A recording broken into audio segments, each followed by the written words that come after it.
అందరికీ నమస్కారం. ఎలా ఉన్నారు? మా ఊర్లో రమణయ్య అని ఒక ఆయన ఉండేవారు. నేను చిన్నప్పుడు, నాకు 16-17 ఏళ్ళు వచ్చేంత వరకు ఆయన ఉన్నాడు. పొట్టిగా ఉండేవారు. గోచి, ఆ పాతకాలం వాళ్ళు కదా, గోచి కట్టుకొని ఎప్పుడు జుబ్బానే, షర్ట్ వేసుకునేవాడు కదా, ఎప్పుడు జుబ్బానే వేసుకో ఉండేవాడు. మా ఇంటికి అవతల ఒక 10 ఇళ్ళ తర్వాత ఆయన ఇల్లు ఉండేది. మా ఇంటి నుంచి కొంచెం దిగువకు వెళితే ఊరు ఎండింగ్లో వాళ్ళ పొలం ఉంది, ఇప్పటికి కూడా ఉన్నది. వాళ్ళ పిల్లలు, మనవాళ్ళు అందరూ కూడా ఉన్నారు. ఆయన్ని పల్లెవాళ్ళ రమణయ్య అంటారు. నాకు తెలిసి, నాకు బుద్ధిరిగి ఆయన ఎప్పుడూ గుడిలో అడుగు పెట్టింగా నేను చూడలేదు. నేను నాన్న చేసే శివాలయంలో కానీ, అక్కడ విష్ణాలయం ఉంది ఇంకొకటి, అక్కడ కానీ ఎక్కడైనా సరే గుడిలో ఆయన వచ్చినట్టు నేను ఎప్పుడు చూడలేదు. గుడికి అన్నీ ఇస్తారు, అన్నీ ఏమంటారు, తిరణాలైనా కూడా వాటికి చందాలు అటువంటి వాటికి అన్నీ వాళ్ళ ఇంటికి వెళ్తే ఇస్తారు.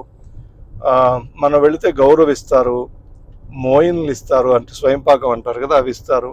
అంటే అన్నీ ఉన్నాయి. అంటే నమ్మకం భగవంతుడు అంటే. కానీ ఎందుకో గుడికి రాడు, ఎప్పుడు నేను గుడిలో చూడలేదు.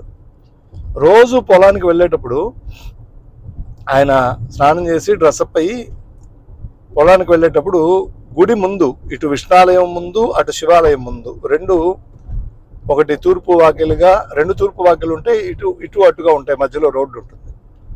అతను గుడి ముందు చెప్పులు పక్కకు వదిలేసి నిలబడుకొని దండం పెట్టుకొని దాదాపు ఒక 3-4 నిమిషాల పాటు గుడి ముందు నిలబడి నమస్కారం చేసుకొని విష్ణాలయం ముందు, అక్కడి నుంచి కొంచెం ముందుకు వెళ్ళి శివాలయం ముందు చెప్పులు వదిలిపెట్టి నమస్కారం చేసుకొని పొలానికి వెళ్తాడు. రిటర్న్ వచ్చేటప్పుడు పొలం నుంచి అంతే, చెప్పులు బయట వదిలిపెట్టడం. రోడ్డు అంటే రోడ్డు పక్కన కొంచెం పార్కింగ్ ప్లేస్ లాగా ఉంటుంది, అక్కడ వదిలిపెట్టి నమస్కారం చేసుకొని వెళ్ళిపోతాడు. ప్రతిరోజు అదే తంతు నేను రోజు గమనిస్తుండేవాడిని. కొద్ది రోజుల తర్వాత ఒకరోజు అడిగాను ఆయన్ని, ఏ రమణయ్య, మీరు గుడి లోపలికి రారే, గుడి బయటనే దండం పెట్టుకొని వెళ్తారు ఎందుకని నేను అడిగాను. అడిగితే నవ్వి, రాకూడదని ఏం లేదు స్వామి, నేను చెడిబడి తింటాము, ఎప్పుడో 1 రోజు 2 రోజులు ఆ చెడిబడి తినకుండా ఉంటాము, కానీ ఎప్పుడూ ఏదో ఒక పనిలో ఉంటుంటాము అని అన్నారు. అయితే ఏమి రమణయ్య, ఒక పూట వచ్చి నమస్కారం చేసుకోవచ్చు కదా అని. లోపలికి వచ్చి నమస్కారం చేసుకుంటేనే స్వామి నన్ను చూస్తాడా స్వామి, బయట నుంచి నమస్కారం చేసుకుంటే చూడడా అన్నాడు. నేనుండి పిల్లవాడిని కదా, మరి బయట నుంచైనా నమస్కారం ఎందుకు చేసుకోవడం, మీ ఇంటి నుంచే నమస్కారం చేసుకోవచ్చు కదా అన్నాను. ఆయన వెంటనే ఒక మాట అన్నాడు, పెద్దవాడిని త్రోవలో పోతూ గుడి బయట అయినా నిలబడి నమస్కారం చేసుకోకపోతే నా తర్వాత వాళ్ళు అసలు గుడి మర్చిపోతారు స్వామి, అందుకని నేను బయట నుంచి ఇట్లా నమస్కారం చేసుకొని వెళుతుంటాను. చూసిన వాళ్ళు పెద్ద ఆయన నమస్కారం చేసుకుంటున్నాడు కదా, మనం కూడా నమస్కారం చేసుకోవాలి అనే సంస్కారం వాళ్ళకు వస్తుంది అని ఆయనదైన భాషలో, అంటే నెల్లూరు భాష మీకు తెలుసు, ఆయనదైన భాషలో నాకు చెప్పారు. నాకు చాలా మంచిగా అనిపించింది.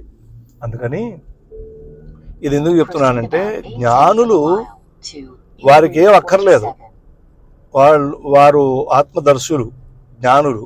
కానీ సమాజం అంతా కూడా వారిలాగా ఏం అక్కర్లేదని ఆయనే చేయలేదు కదా, మనం ఎందుకు చేయాలి అని అంటారని, అనుకుంటారని, పెడదవ పట్టిపోతారని జ్ఞానులు వారు నిత్యం దేవతార్చన చేయడం కానీ, ఆ భగవంతుని యొక్క యజ్ఞయాగాది కర్తువులు వైభవంగా నిర్వహించడం కానీ ఇవన్నీ కూడా చేస్తారనమాట. నా దృష్టిలో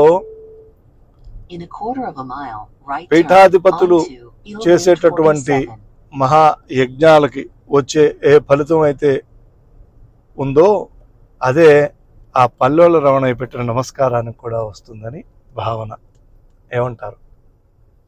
విన్నందుకు ధన్యవాదములు. నా అభిప్రాయం సరైనదా కాదా కామెంట్ చేయండి. ఓం.